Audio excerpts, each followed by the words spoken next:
একাত্তরকে আসলে অস্বীকার করে বাংলাদেশের রাজনীতি করার সুযোগ নাই।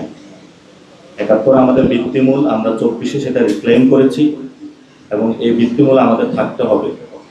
যদি কোনো গোষ্ঠী, কোনো পক্ষ একাত্তরকে বাইপাস করে রাজনীতি করতে চায়, এটা তাদের রাজনীতিটা বুমেরাং হবে, 1 নাম্বার। 2 নাম্বার বিষয় হলো, আমরা যে আমাদের সোনার বাংলা বা গোল্ডেন বাংলা বলে থাকি, আমাদের সেই কাঙ্ক্ষিত বাংলা কিন্তু আমরা এখনো পাইনি। তো যারা আমাদের জাতীয় সঙ্গীত আমরা মনে প্রাণে বিশ্বাস করি, আমরা চাই সে আমাদের স্বপ্নে সুন্দর যে বাংলাটা রয়েছে, সোনার যে বাংলাটা রয়েছে, সত্যিকার সেই সোনার বাংলাটা হয়ে উঠুক। এবং যারা জাতীয় সঙ্গীতের প্রতি অবমাননা করছেন, বুঝে না বুঝে, আমরা তাদেরকে বলবো যে বাংলাদেশের মানুষের যে রাজনীতি আকাঙ্ক্ষা প্রতিফলিত হয়েছে, সেখানে আপনাদের অংশগ্রহণ করে মেইন স্ট্রিম পলিটিক্স রাজনীতিতে আসা উচিত।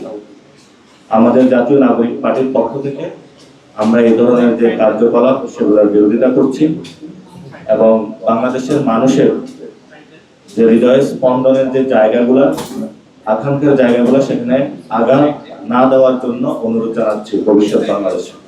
ছাত্ররা স্বাধীন সংগঠন হিসাবে কাজ করবে এবং সেই স্বাধীন সংগঠনের ক্ষেত্রে আমরা বলেছি বাংলাদেশে কোনো লেজুর ভিত্তিক আমরা কোনো রাজনীতি চাই না এবং কোনো লাঠিয়াল বাহিনী হিসাবে ছাত্রদের আমরা ব্যবহার করতে চাই না। সেই জায়গা থেকে জুলাই গণ অভ্যুত্থান 1971 সালের যে আকাঙ্ক্ষা, 47-এর যে আকাঙ্ক্ষা, এই বেসিসে আদর্শিক জায়গা থেকে কোনো ছাত্ররা যদি কাজ করতে চায়, আমরা তাদের মধ্যে কাজ করব, তারা আমাদের সাথে কাজ করবে।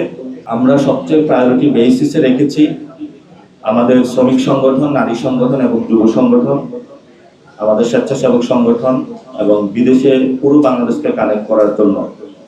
এবং আমাদের সাথে ডিরেক্টলি অঙ্গ সংগঠন হিসাবে জাতীয় যুব শক্তি এবং জাতীয় শ্রমিক শক্তি কাজ করবে। আমাদের সাথে শ্রমিকদের মধ্যে যে কাজটা করবে, সেখানে তারা নতুনভাবে বাংলাদেশকে একটি জায়গায় নিয়ে যাওয়ার জন্য যাতে শ্রমাঞ্চলগুলো নতুনভাবে বোঝাতে পারে, তারা সহযোগী সংগঠন হিসেবে কাজ করবে এবং নারী সংগঠন অঙ্গ সংগঠন হিসেবে কাজ করবে। তবে ছাত্রদের জায়গা থেকে আমরা লাঠিয়াল বাহিনী হবে না, আদর্শিক জায়গা থেকে আমাদের মিলন থাকবে। সেই জায়গার ভিত্তিতে আমরা কাজ করে চলছি, ভবিষ্যতে আমাদের সেই ভিত্তিতে কাজ চলমান থাকবে। স্থানে মানে সাবেক যে আওয়ামী লীগের অফিস, সেই যে রাস্তাটা আছে, আপনারা সেখানে উপস্থিত হবেন।